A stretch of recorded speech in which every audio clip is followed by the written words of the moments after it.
Magandang umaga po.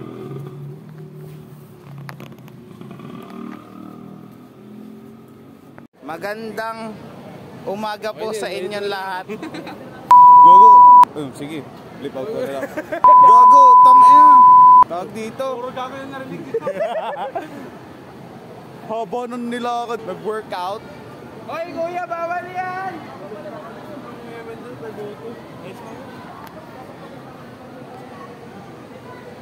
Yan, si Baston. Sinabi mo na? At nagpupunta Sinabi mo na? Ha? Sinabi mo na? Na? Imigol. Computer kayo. Oo. Nagbigay sa atin. Bale, may charcuterie kami bukas. Wala pa kaming requisition form. Nagdaga kami. Nagpupunta lang tayo papunta dito. Magbubura tayo. Out until return cloth as with their invisible protection. Protect us from all danger of collision, of fire, of explosion, of falling. Dear Saint Michael, the Archangel, protect us, both body and soul from the evil one, his followers, and anyone who would approach us malicious intent. Protect us, our bodies, our bus and driver as we travel about in our daily activities. Protect our home and family. In Jesus Christ our Lord. Amen. Amen! Okay, ma'am. Another destination. Nilalas yung shadow po. Kailan?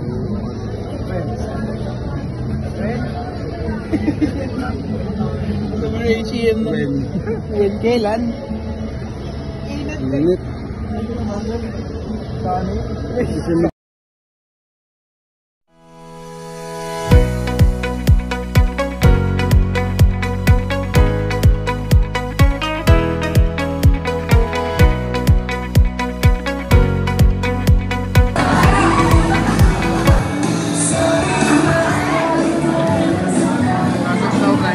As of the moment, kumakain na po kami. Kaya na pre, pakpak! Bundok ko! Mainit yan pre. Hindi na pre. Saya pre. Hindi na masyado pre.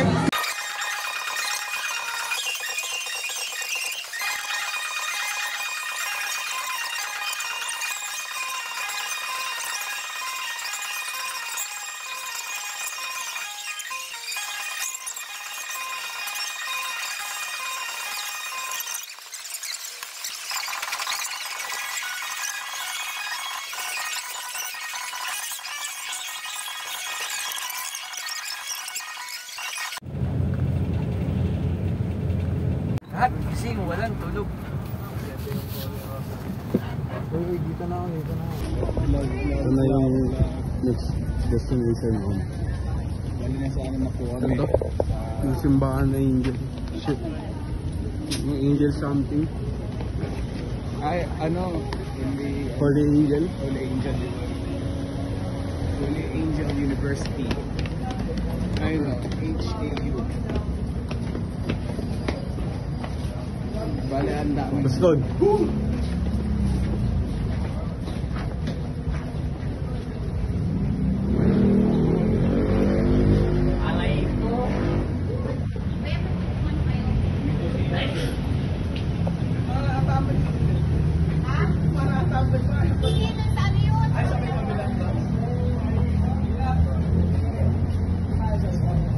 Mga vloggers. Hati tayo. Kaya ano, pasok mo mukha ako na mag-explain. Hati kami dito sa vlog na to, ma'am, kaya ako mag-explain na ito. Wala po camera eh. Wala po camera eh. Dito ka sa ano, Andre? Marami tani mo. Bale, ang ganda dito, ma'am. Ang ganda din ng estudyante. Sayang hindi dito sa camera. Hindi nakita pero maganda legit. Ito ang Holy Angel University.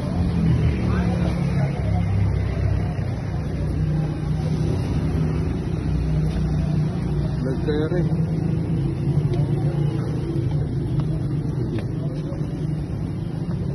Pasok mo tayo sa bahay ko. Ito pala yung bahay ko dati, ma'am. Binigay ko lang sa kanila. Bayad kasi ako eh. Ang mahal mag-vlog.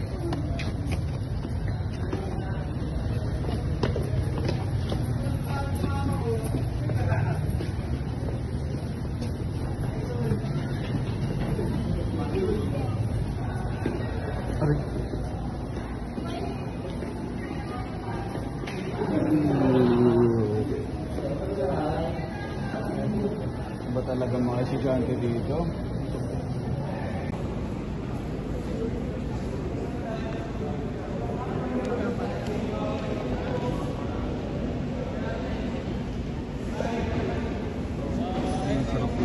Yes, dito sa Angeles. Alis yan, putang ina mo. Alis dyan. Sorry.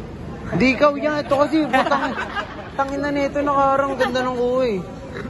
And dito sa loob na center of Kapampangan, so dyan yung makikita yung mga sinaunang birth certificate or yung mga dokumento na mga naitago pa nila. And then, din yung tinatawag natin na retablo or yung pinaka santo na mga nakuha at tumutukan ng pinag-surban. Yes. May ORCR kaya doon? Lumang motor. No Limit Tangere. So yung No Limit Tangere, isa isinulat ni Dr. Jose Rizal, isa saan bansa? Spain. Saan? Spain? Daw. Sa Spain, it's Rome. So ang No Limit Tangere is naisulat niya sa may Berlin, sa may Germany, na kung saan isa. So nung time na yun, naisulat niya yun, and then natapos niya yung No Limit Tangere, hindi niya nga lang mailabas or hindi niya maipa-dyaryo dahil nga sa kakulangan niya sa pera. So ang ginawa niya, tinawagan niya si Juan Luna para tumulong sa kanya.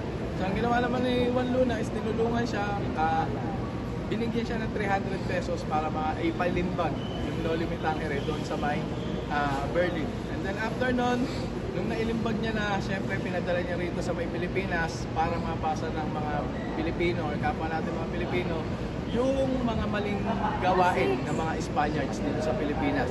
And then nung nabasa na ng mga Pilipino yon, nung nakita ng mga praile, doon na napag-initan si Dr. Jose Rizal. Na kung saan, nung time na umuwi si Dr. Jose Rizal sa may Zamboanga para bisitahin yung kanyang pamilya, nung time na umuwi siya, bigla na lang din siya dinampot ng mga Guardia Civil. Then nung nadampot ka, syempre, dinala siya sa may Port Santiago, na kung saan doon siya hinatulan or nilitis ng kamatayan. Then after nun, si Dr. Jose Rizal sa hinatulan, bago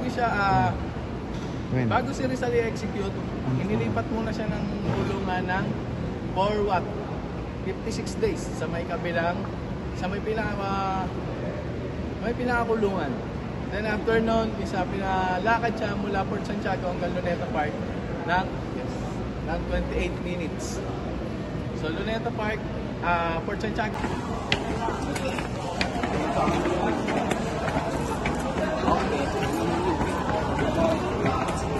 Wow, nagmumontage pa puta. Ito, sino unang pizza? Dilaan mo nga. Ay tayo mga mukha-mukha. Si Duterte oh. Gagawa mo ka ni Duterte. Hanapin natin ka mukha ni Wewen.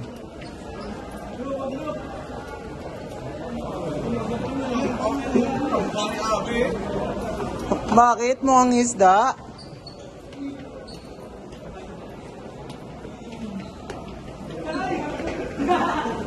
Kaya ka. Pogi mo. Dito muna tayo. Wala tumutunog.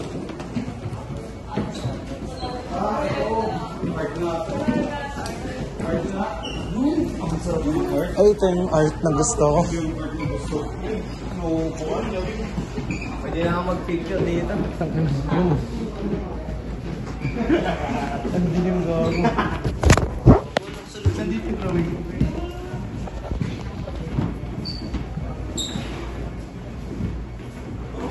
Ligaw, alis dyan.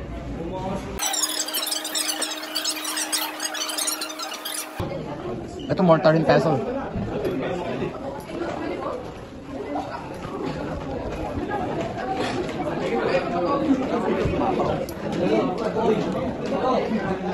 Di ba kay Darna? Dingan ba to? Sa akin. Win ang tutor. Tinitas pa. Bago baka gumuho.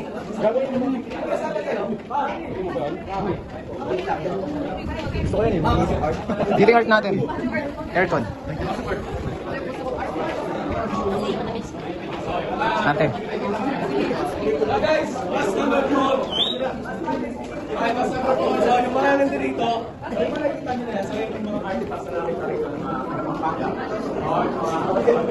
So, ito tinuturo ni Kuya. Ayan, so yan yung dating ginamit na pera. So, tapos yung bilat o yung piningsalaran. So, yan yung mga yun. Nasa pambayad nila, makikipagbayad sila o makikipagkalakalan. So, yan yung binabayad nila na pera dati. Okay, and then yung mga basag-basag na yan, so galing yan sa mga jar o yung mga baka na kung saan, kung paano sila dati nagpibili. So, yung mga usually wala sa kahit so, ginagamit nila para mailibig sa kanila sa buhay is yung malalaking baka. So, hindi na sulit. Butang ng bawo. Plako. Oo nga. Ito.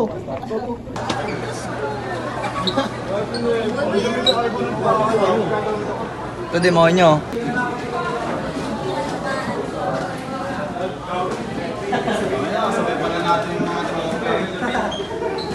Ang gamit na lang, Rick.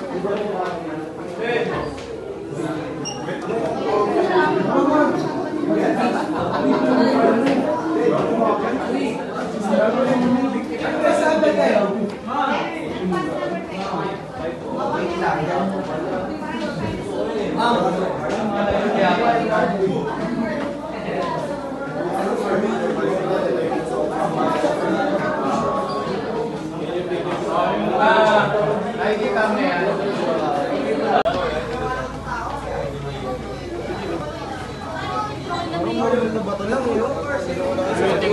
Ayaw mo ba? Ayaw mo lakas? Dali oh!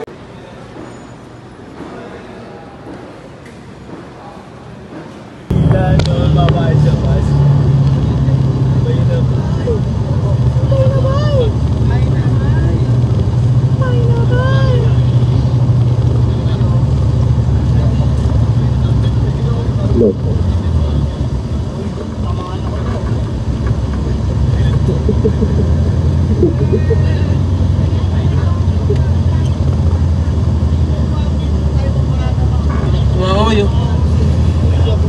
Ayan guys, walang tatawid sa kabila para lang ma-take na. Yung crossbow nila.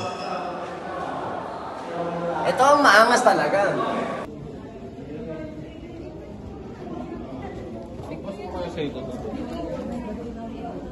Mamaya, di pa tapos dito. When?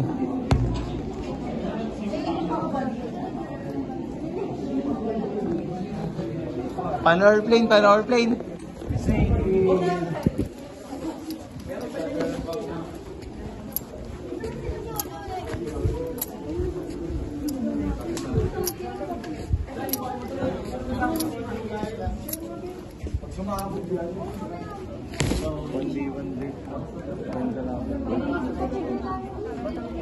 Pwede pa naman dito eh. Huwag na, mag-video naman.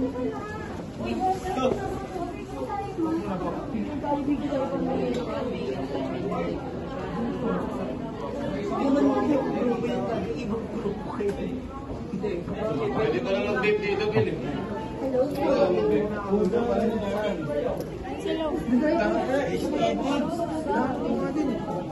Komang. Kayaw. Uy, sawakan mo. Picture ang kita, hawakan mo. Yo, mamaya, dumputin pa ako dito. Hindi yun gago. Sumabog na.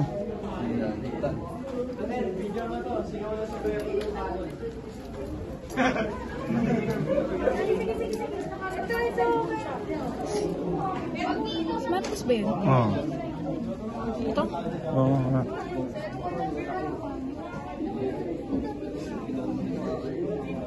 Dalma.